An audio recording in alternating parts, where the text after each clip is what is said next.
बच्चों, आप सब लोग कैसे हो? सभी परीक्षा की तैयारियां सभी की अच्छे से चल रही है ना? सब अच्छे से पढ़ रहे हो? और इस बार हमें क्या करना है? बहुत अच्छे अंकों के साथ पास होना है ना? तो हमारे लिए बहुत ही कम दिन बचे हुए हैं। और पिछले कक्षा में हमने आपसे कहा था कि हम जल, हमारा चैप्टर, हमारा इकाई 19 जल और 20 वायु, इन दोनों को आपसे अच्छे से पढ़कर आने के लिए कहा था कि हम लोग इसका रिवीजन करेंगे। तो सबसे पहले हम ऐसा करते हैं, कंप्यूटर में आपका एक प्रश्न बचा हुआ है ना, अभ्यास प्रश्न में एक आखिरी प्रश्न बचा हुआ है, उसको जल्दी से लिख लेते हैं और उसके बाद हम अपना रिवीजन शुरू कर देंगे। तो सभी अपनी नोटबुक के साथ तैयार हो जाइए। चलिए हम लोग आखिरी प्रश्न लिखते हैं।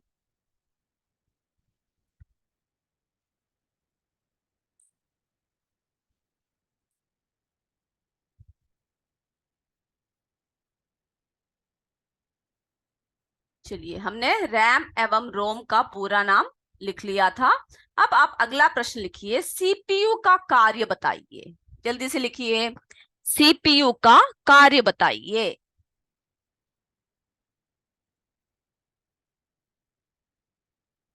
प्रश्न लिख लीजिए, सीपीयू का कार्य बताइए।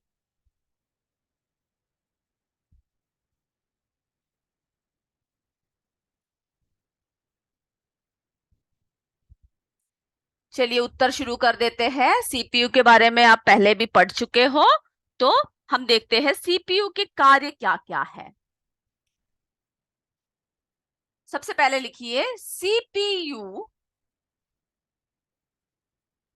सीपीयू कंप्यूटर का मस्तिष्क होता है। जल्दी लिखिए, सीपीयू कंप्यूटर का मस्तिष्क होता है।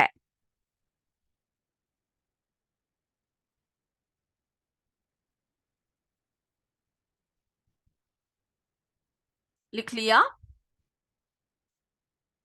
इसका मुख्य कार्य है,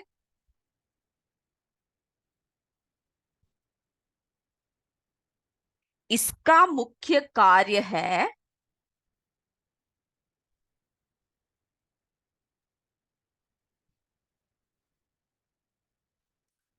प्रोग्राम को चलाना,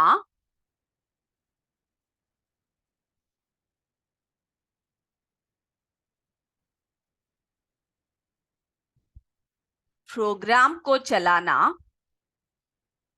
और अन्य सभी घटक,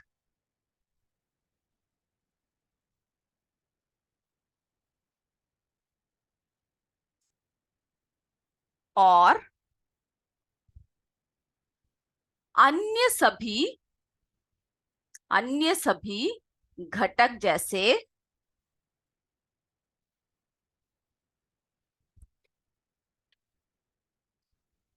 अन्य सभी घटक जैसे मेमोरी,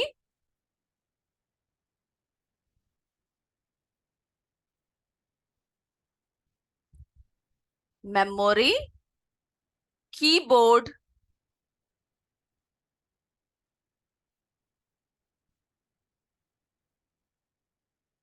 कीबोर्ड और प्रिंटर आदि के,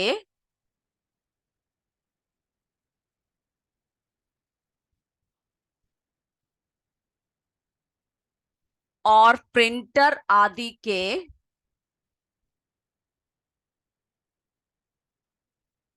कार्य को, कार्य को कंट्रोल करता है, कंट्रोल करता है। एक और बार देखिए, सीपीयू कंप्यूटर का क्या होता है बच्चों? मस्तिष्क होता है। इसका मुख्य कार्य है प्रोग्राम को चलाना, प्रोग्राम को चलाना और अन्य सभी घटक जैसे,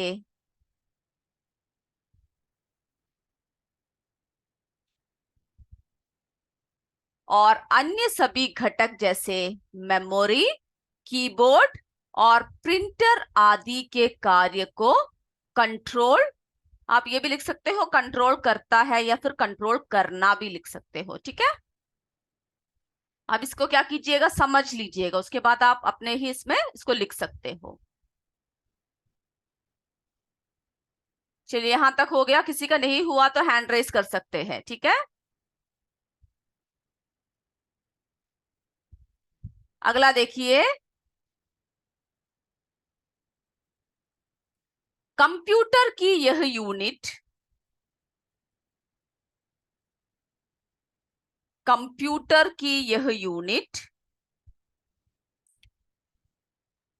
अंकगणित, अंकगणित, तार्किक नियंत्रण, तार्किक नियंत्रण से जुड़े,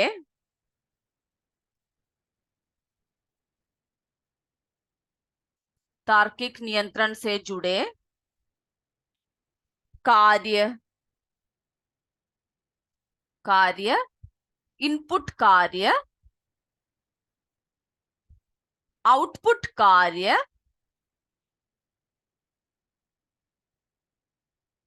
आउटपुट कार्य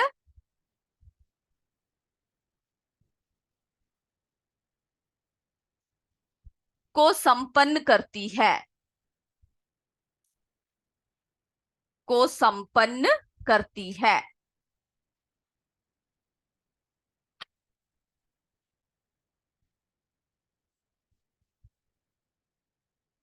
को संपन्न करती है।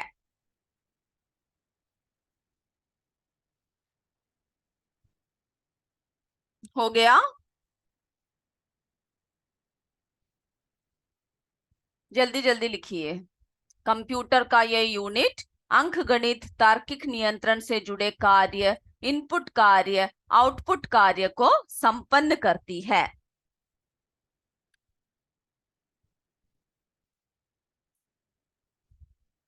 किसी का नहीं हुआ तो हैंड रेस कर सकते हैं।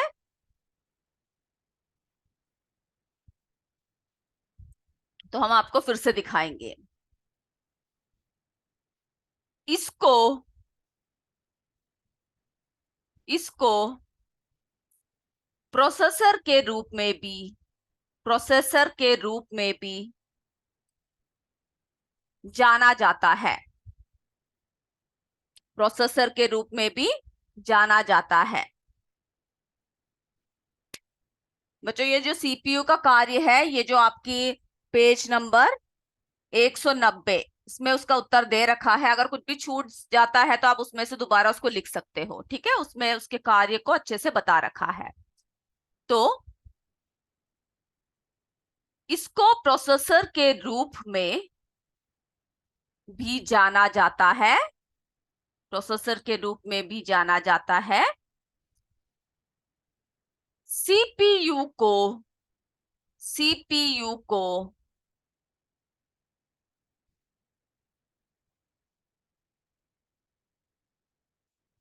कंप्यूटर में, कंप्यूटर में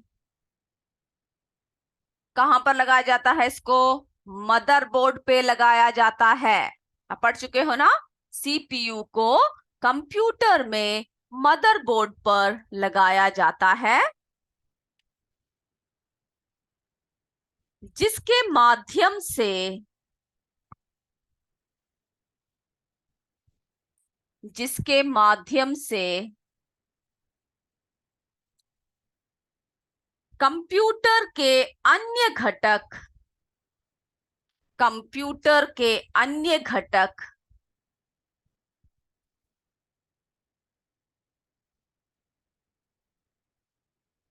एक दूसरे से जुड़े होते हैं,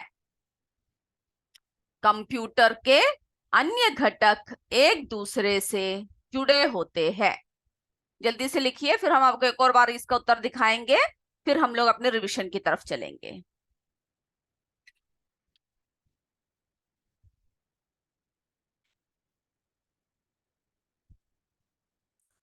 इसको प्रोसेसर के रूप में भी जाना जाता है। सीपीयू को कहां पर लगाया जाता है, कंप्यूटर के मदरबोर्ड पे लगाया जाता है, जिसके माध्यम से कंप्यूटर के अन्य घटक एक दूसरे से क्या होता है बच्चों, जुड़े होते हैं। ठीक है, हो गया। चलिए हम एक और बार इस प्रश्न को दिखा देते हैं, जिन्होंने नहीं लिखा है वो एक और बार देखकर लिख लीजिए। सीपीयू के कार्य बताइए। पहले ये देखिए, इसमें से कुछ छूट गया है तो लिखिए।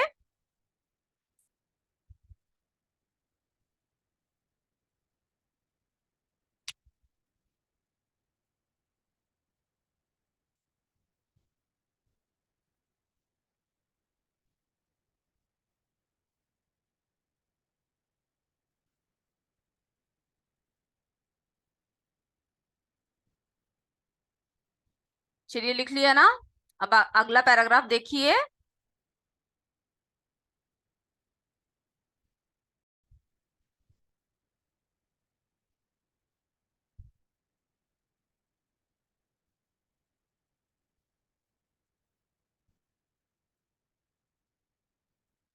लिख लिया? जरा चेक कर लीजिए कुछ भी छूट गया है तो। और जैसे हमने आपको बताया, आपके किताब में भी इसका कार्य दे रखा है, वहां से भी पढ़कर आप क्या कर सकते हो, स्वयं लिख सकते हो उसको।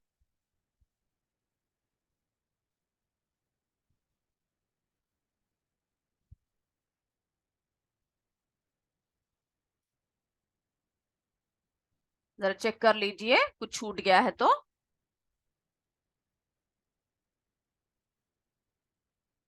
चलिए अब हो गया ना। आप ऐसा कोई है जिसका नहीं हुआ तो हैंड रेस कर दीजिए, वरना नहीं तो हम क्या करते हैं, रिवीजन की तरफ चलते हैं। ठीक है, हम लोग जो है सबसे पहले वायु, हमने आपसे कहा था आपका जो इकाई 20 है वायु, और इकाई 19 जल, दोनों को आप अच्छे से पढ़कर आइएगा। हम आपसे प्रश्न पूछेंगे, हमने आपसे बताया था। तो सबसे पहले हम ऐसा करते हैं कि वायु को जरा हम लोग थोड़ा सा रिविजन कर लेते हैं। ठीक है, क्या क्या दिया हुआ है, क्या क्या है वायु। ओके, सी एस बारतारा। ओके, बारतारा आप लिख लीजिए।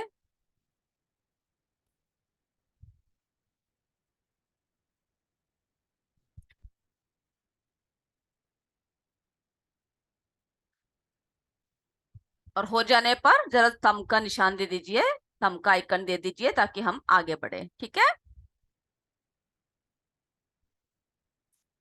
एक और बार पहले से दिखा देते हैं, जरा जल्दी जल्दी से देख लीजिए। ये देखिए, सबसे पहला ये है, इसमें से कुछ छूट गया है तो लिख लीजिए।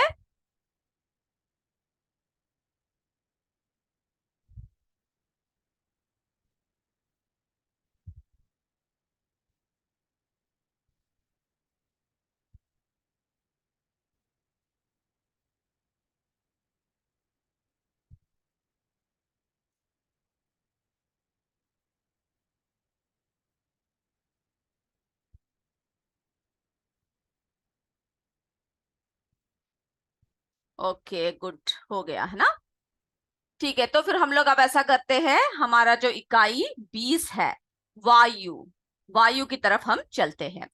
तो सब तैयार हो जाइए, आप ऐसा कीजिए, आप किताब को अपने हाथ में ले लीजिए, और जैसे जैसे हम आपको बता रहे हैं उस हिसाब से आप क्या कीजिए, आप जो है देखते रहिए। ठीक है, सब अपने किताब में चैप्टर जो आपका इकाई है वायु निकाल लीजिए, और जरा देखिए हमने क्या क्या पढ़ा है वायु के बारे में।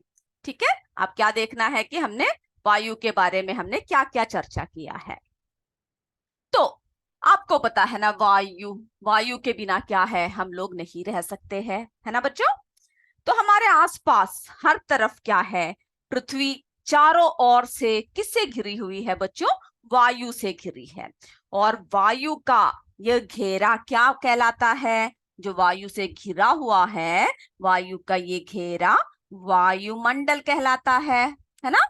क्या कहलाता है बच्चों, वायुमंडल कहलाता है।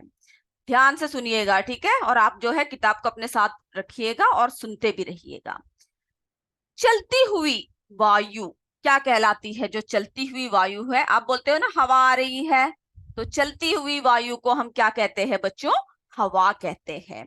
और अगर ये हवा बहुत तेज हो जाए तब क्या होता है, तब आंधी, तूफान, चक्रवात आदि का रूप ले लेता है ना।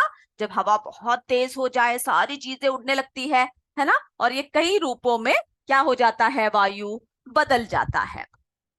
फिर जो है हमने क्या देखा कि वायु, है ना, वायु के जो है गुण क्या क्या है, या फिर वायु के बारे में, यानी वायु क्या क्या करता है। जैसे कि आपको पता है ना, वायु क्या घेरता है बच्चों, वायु जो है स्थान घेरता है ना, वायु स्थान घेरती है। फिर जो है वायु में क्या होता है, वायु में भार होता है। सबसे पहला क्या है, स्थान घेरता है। अगर आपसे कोई पूछा जाए कि वायु के गुण लिखिए, जो अपनी छठवीं कक्षा में भी पढ़ चुके हो, है ना, तो आप आसानी से लिख सकते हो, वायु जो है स्थान घेरती है ना। आपके किताब में एक तालिका भी दे रखा है 20.1, जिसमें से आप जो जो तथ्य से सहमत हो उसको सहमत लिखना है, जिससे असहमत हो उसको असहमत लिखना है, यानी जो गलत है। उसमें दूसरा दे रखा है, वायु दाब नहीं डालती, प्रेशर नहीं डालती, डालती है ना, तो वो गलत है, असहमत हो। फिर जो है अगला क्या है बच्चों, कि वायु में भार होता है ना। जब हम किसी चीज को में वायु भर देती है तो क्या होता है, उसमें उसमें जो है भार होता है। वायु दाब डालती है, प्रेशर डालती है ना। फिर जो है वायु, वायु क्या होता है, वायु में धूल के कण मिले होते हैं, और ये क्या करता है, ये जो पराबैंगनी किरणें हैं इससे भी हमारी रक्षा करती है। तो इस तरह से अगर कोई आपसे पूछा जाए कि वायु के गुण लिखिए, तो आप क्या कर सकते हो, इन सारे गुणों को आप लिख सकते हो। ठीक है। फिर अगला क्या बता रखा है वायु के बारे में, कि वायु में जो है विभिन्न गैसों को कितने कितने प्रतिशत दे रखा है। ठीक है। तो उसमें जो है नाइट्रोजन, इसको भी आपको याद करना है अच्छी तरह। ठीक है, पूछा जाता है कई बार कि कितना प्रतिशत है, नाइट्रोजन कितना प्रतिशत है, ये जो है 78% है। ठीक है। ऑक्सीजन, तो इसको क्या करना है, आपको याद रखना है। ऑक्सीजन, ऑक्सीजन जो है कितना प्रतिशत है, 21%। ठीक है। फिर जो है कार्बन डाइऑक्साइड,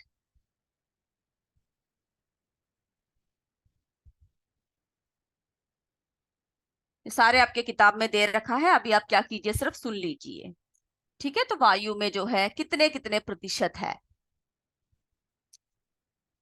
चलिए, तो कार्बन डाइऑक्साइड कितना है, 0.03%। ठीक है। चलिए, उसके बाद जो है फिर हम क्या देख रहे हैं, अन्य गैस से, बाकी के जो गैसें हैं, अन्य गैस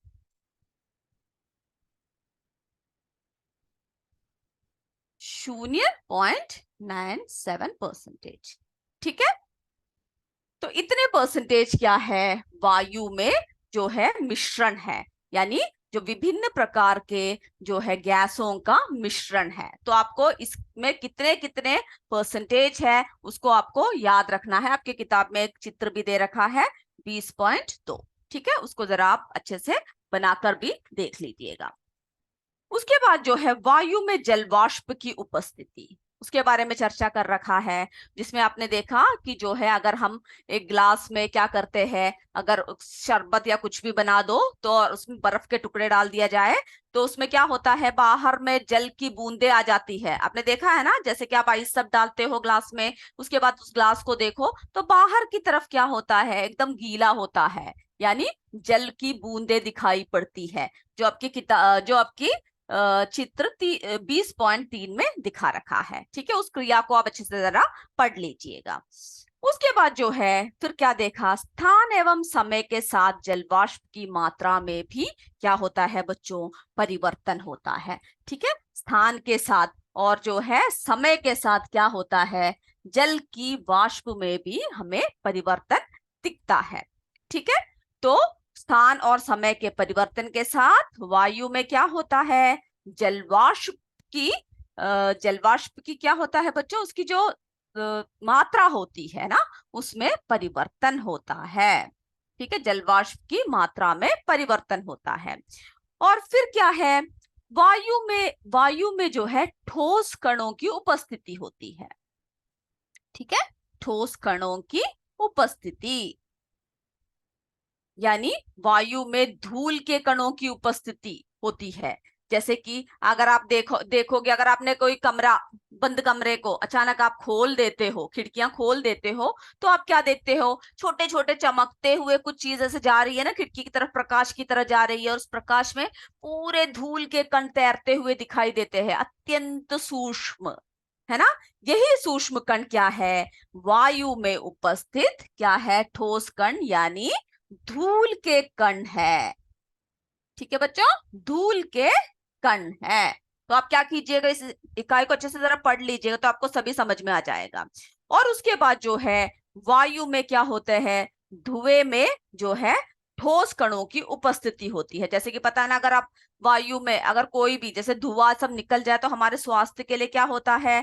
बहुत हानिकारक होता है। अगर आप कोई फैक्ट्री या ऐसे कोई जगह से आप गुजरते हो, तब क्या होता है? हर तरफ धुआं ही धुआं होता है, या फिर जलते हुए दीपक से हो, चाहे ट्रैक्टर से हो, चाहे धुआंदानी से हो, है ना, चाहे चिमनियों से हो कारखानों के, हमें जो है क्या होता है? बहुत तकलीफ होती है। तो इस धुएं में क्या होते हैं? अत्यंत सूक्ष्म कार्बन के कण होते हैं। ठीक है, कार्बन के कण होते हैं, कण, जो हमें क्या है, जो एक जगह, जो हमें अपने आंखों से हम जब देखो तो ये सब दिखाई नहीं देते हैं, लेकिन जब ये धुआं वायु में मिल जाता है तो वायु में कार्बन के सूक्ष्म कणों की उपस्थिति हो जाती है, जिसकी वजह से हम जब श्वास लेते हैं वहां पे जाकर थकान होती है, सिर दर्द होता है ना, आंखों में जलन होती है, सीने में दर्द, यानी बहुत सारे बीमारियों का शिकार हो जाते हैं। फिर जो है, वायु के घटकों का उपयोग बता रखा है, जिसमें जो है ऑक्सीजन के बारे में बोल रखा है। इसके बारे में बता रखा है, ऑक्सीजन के बारे में। तो जैसे आपने देखा, वायु विभिन्न घटक जैसे कि ऑक्सीजन, नाइट्रोजन, कार्बन डाइऑक्साइड आदि का मिश्रण है। और हम लोग श्वास लेने के लिए क्या लेते हैं? ऑक्सीजन लेते हैं, और हम लोग बाहर क्या छोड़ते हैं? कार्बन डाइऑक्साइड छोड़ते हैं। ठीक है, श्वसन क्रिया के बारे में जरा आप पढ़ लोगे। उसके बाद जो है, ऑक्सीजन जो है किसी चीज को जलने में सहायता करती है, यानी अगर ऑक्सीजन की उपस्थिति हो तब क्या होता है? कोई भी चीज जो है आसानी से जलता है। ऑक्सीजन जो है क्या किसमें सहायक होता है बच्चों? जलने में। ठीक है,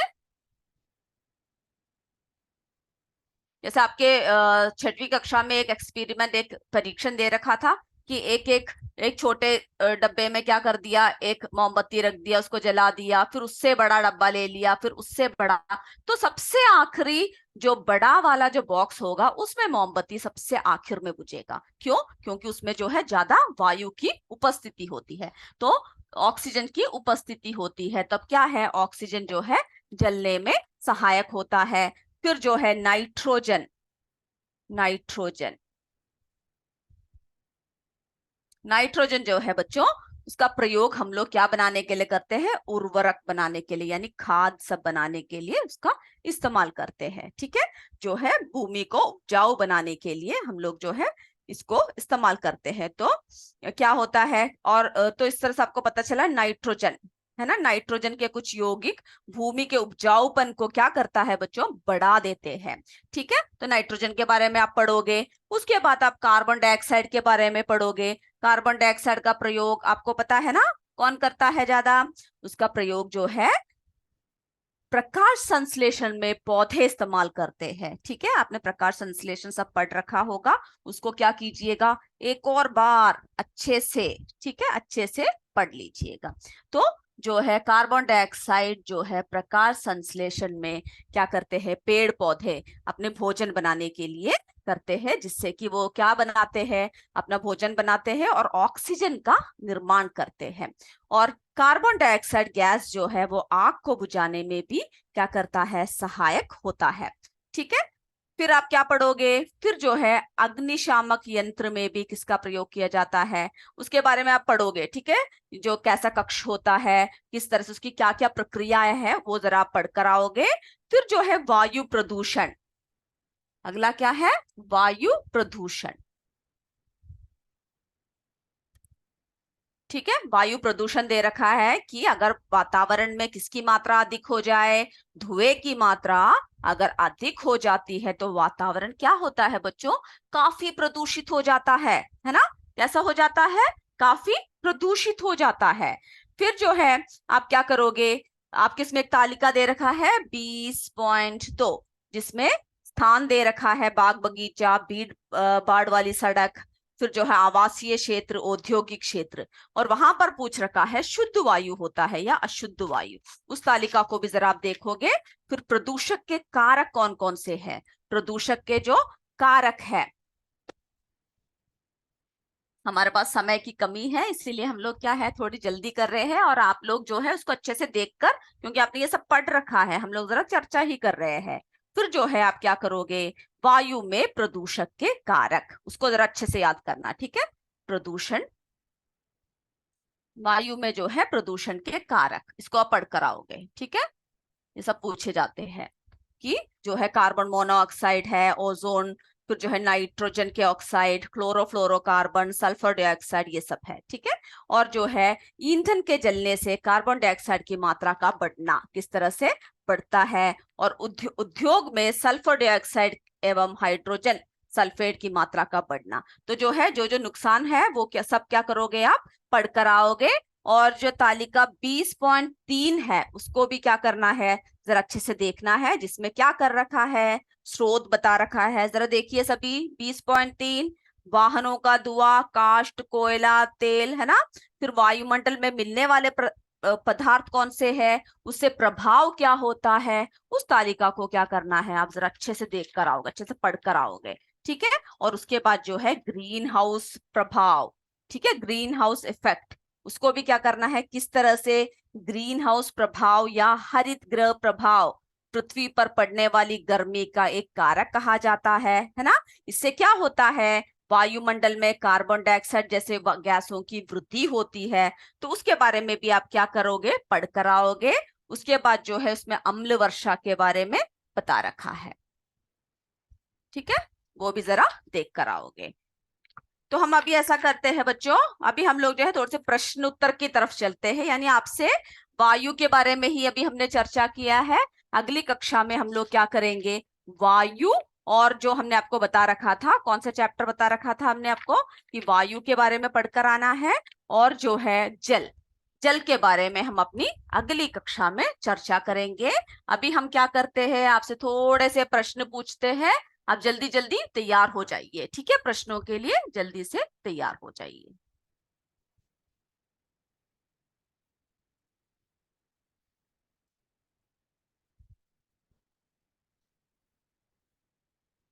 चलिए, ये सब आपके किताब में ही दिया हुए प्रश्न है, ये एक्सरसाइज की तरफ से है, हम लोग जरा देखते हैं, ठीक है। आप सब तैयार हो जाइए। दहन में सहायता करने वाली गैस है, दहन में सहायता करने वाले गैस है, कौन सा गैस है, कार्बन डाइऑक्साइड, ऑक्सीजन, आर्गन। ये आपके पेज नंबर 185 में दे रखा है, आप किताब से में ही टिक कर सकते हो, ठीक है, कौन सा है इसका सही उत्तर, क्योंकि हम लोग अभी रिवीजन कर रहे हैं तो इसी में से हम लोग प्रश्न पूछ रहे हैं। अगला देखिए, निम्नलिखित में से कौन सी अक्रिय गैस नहीं है, आर्गन, नियोन, हाइड्रोजन, ठीक है। ये भी आपके पेज नंबर 186 में दे रखा है, इन सबको आपको अच्छे से पढ़ना है। देख लिया।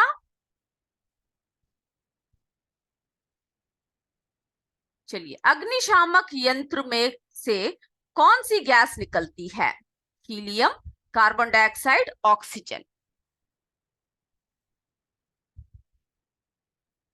ये जब हम उत्तर बताएंगे, और या फिर आप जब सही से उत्तर दोगे, तो आपको अच्छे से सुनना है उसे और याद रखना है, ठीक है, क्योंकि इन सब में परीक्षा में प्रश्न पूछे जाएंगे।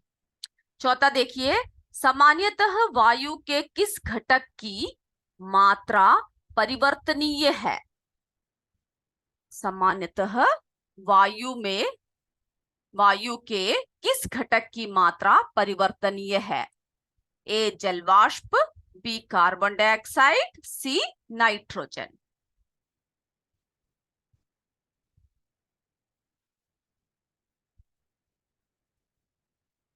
जल का घनत्व किस ताप पर अधिकतम होती है, ये हमारा जो है जल से है, तो आप इसको भी हमने आपसे पढ़कर आने के लिए कहा था ना।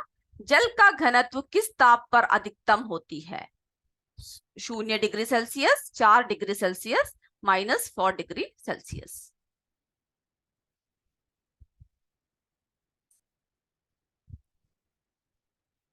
इसमें से कौन जल के साथ तेजी से क्रिया करता है? Sodium, calcium, magnesium. Sodium, calcium, magnesium.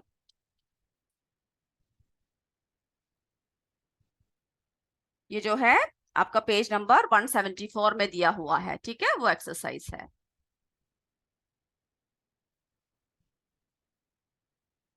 अगला देखिए, जल की स्थायी कठोरता किसके कारण होती है? Calcium bicarbonate, magnesium bicarbonate, calcium या मैग्नीशियम के सल्फेट और क्लोराइड।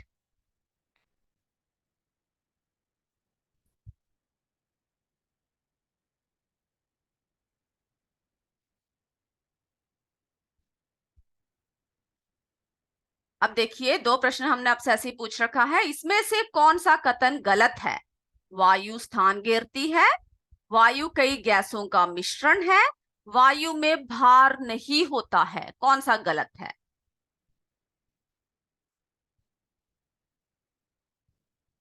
नौवां प्रश्न देखिए, इसमें से कौन सा जल प्रदूषण के कारण नहीं है? कारण नहीं है। मनुष्य द्वारा नदियों में कपड़े धोना और पशुओं को नहलाना, औद्योगिक अपशिष्ट व कृषि अपशिष्ट प्रवाहित करना।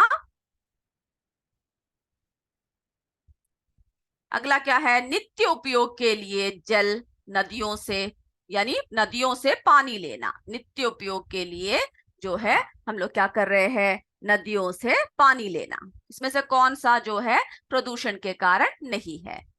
चलिए अब हम लोग क्या करते हैं, एक एक कर कर उत्तर की तरफ चलते हैं।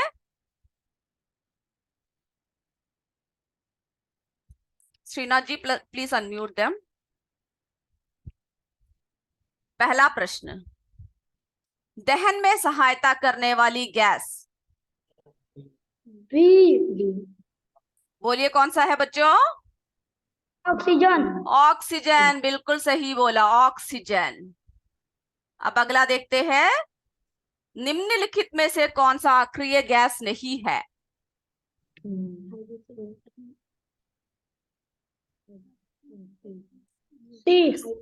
सी। बोलिए क्या है? हाइड्रोजन, है ना? ये सब आपके किताब के एक्सरसाइज है, ये सब पढ़ लीजिएगा, ठीक है। हाइड्रोजन है, जिन्होंने नहीं लिखा है वो सही कर लीजिए, हाइड्रोजन। अग्निशामक यंत्र में कौन सी गैस निकलती है? ऑक्सीजन। Carbon dioxide. हाँ बिल्कुल सही, बोलिए बोलिए। Carbon carbon dioxide, carbon dioxide, ठीक है। ऑक्सीजन नहीं है, कार्बन डाइऑक्साइड है सही। अगला देखिए, सामान्यतः वायु के किस घटक जो है क्या है? परिवर्तनीय है।